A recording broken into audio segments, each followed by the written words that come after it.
Welcome back. You're watching WION World is One. We are, of course, tracking the biggest story at the hour, the security breach which has taken place at the Indian Parliament. Now, starting with the biggest development we are tracking at the moment, a major security breach has been reported in the Indian Parliament. The proceedings of the lower house have been abruptly adjourned after two unidentified people jumped into the chamber from the visitors' gallery. Following this, the suspects opened gas canisters inside the chamber as the proceedings of the House were underway.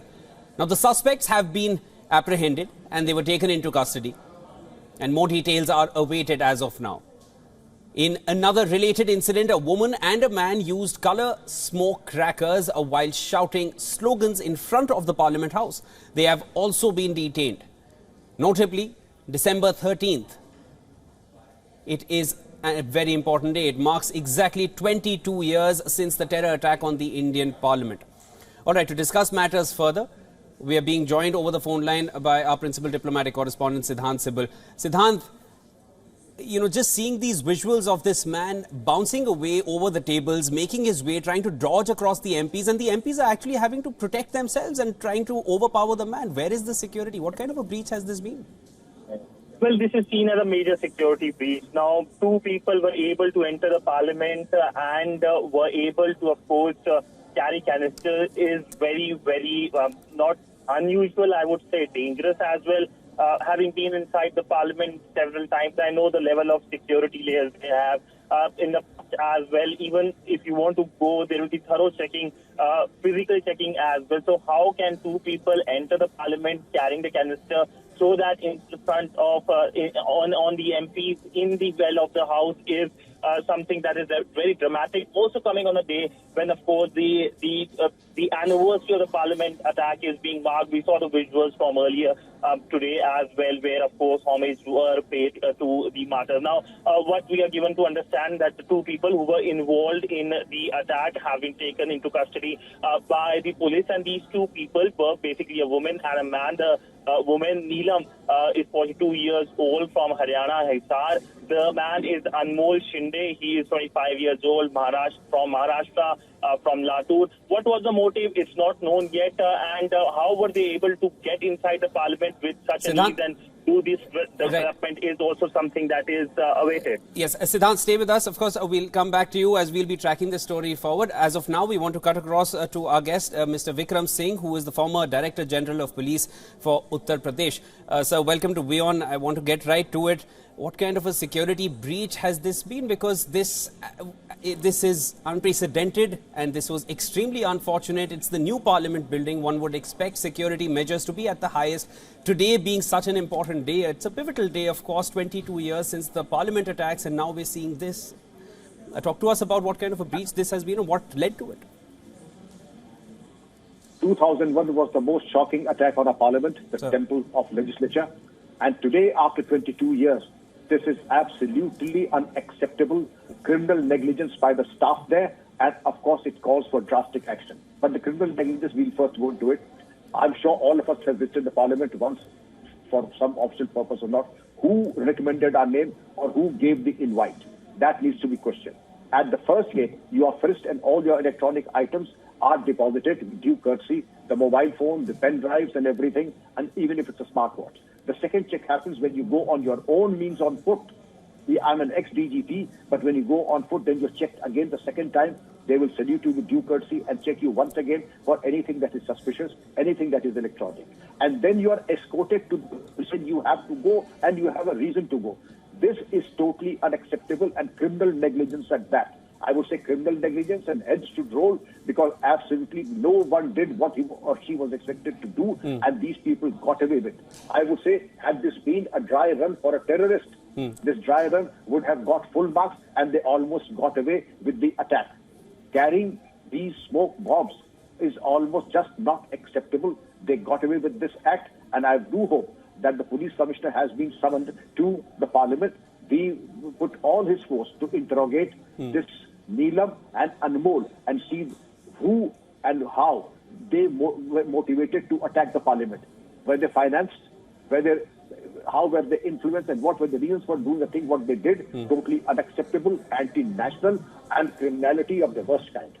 So stay with us. I would like to come back to you. As of now, we want to take our viewers to a first-hand account of another member of parliament. This is Karthi Chidambaram's first-hand account. Please listen into this first.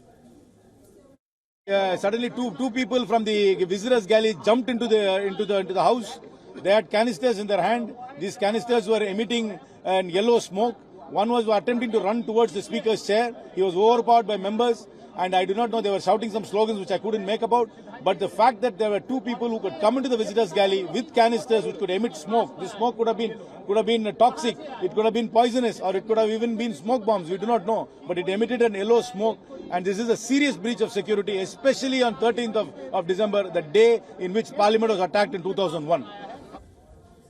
All right, we're coming back to our guest, Mr. Singh.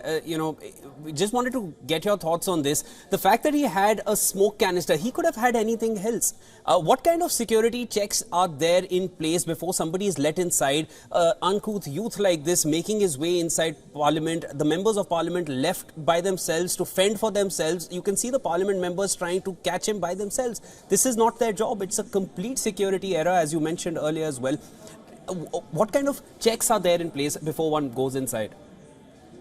I had presumed it to be fail-proof and fool-proof, but it was neither fail-proof nor fool-proof because they were supposed to be done physically and through electronic means. I will not elaborate the arrangement because your channel is an international prestige channel, and those who do not need to know what I'm saying, it is supposed to be fail-proof. Obviously, we need to upgrade this fail-proof and fool-proof security, both electronic and manual, have a background check of all those who are invited. And in this case, probably there was a huge security lacuna, and the fault lines that came about and the consequences, the horrible possible consequences that have come and that could have been made even worse, because smoke canisters is one thing, but smoke canisters could also have been converted into genuine and authentic phosgene and phosphorus gas and other poisonous gases also. Then what would have been the scene? Then they could have smuggled the weapons also, explosives also. And I think it calls for a total overhaul of the security apparatus of our Honorable Parliament, because this is just not acceptable.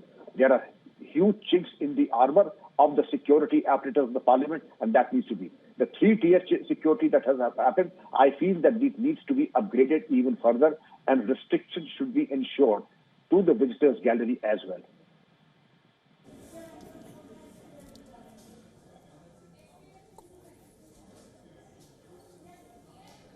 All right, we're also being joined by a former DGP, Arvind Kumar Jain, who's joining us live on WION. Sir, I wanted to get your thoughts on this. Regarding the security breach which we've just seen, this is of course the new Parliament building. We would expect the security to be at its highest, not regardless of which Parliament building it is. The kind of breach that we've just seen, we do not see any security official inside the Parliament, inside the Lok Sabha, inside the chamber. This fellow is jumping on top of tables where the members of Parliament are supposed to be sitting. They are all running helter-skelter, trying to catch him themselves. Talk to us about the levels of checks which go by. There are reports which suggest that this man, this person who's jumping towards, and there were not just one, there were more people, they made it past 5 levels of checks. What all were they able to get by? It's a serious security lapse. If somebody can enter the Parliament that too on this day when it is anniversary of the Parliament attack, when highest alert is maintained. Otherwise also Parliament has the highest level of security, and physically every person entering the Parliament building is physically examined, completely frisked, put through metal detector, put through other electronic gadgets, and only then he or she can cross and go to the gallery. And if somebody can enter with a gas canister, he could have carried even the grenade, could have carried even a small weapon like a revolver or pistol. So it's very serious. I think immediately inquiry should be held, and who are the people today morning on duty hours? How did they check? How let the CCTVs also be examined? And in the new Parliament House, security, I thought the best of the security is put in place, and I think whoever is in charge of Home Ministry started a thorough inquiry into this. So I just want to come back to you now. Again, it marks 22 years since the attack that happened in 2001, the parliament attacks which shook the entire nation. What have we learned in these past 22 years? If this is what is happening on the day of the attack all these years later?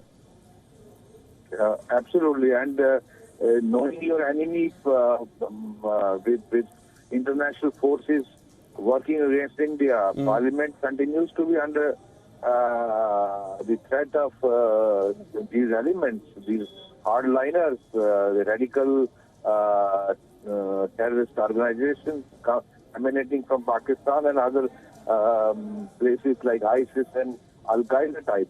So Indian Parliament being the biggest democracy and the oldest democracy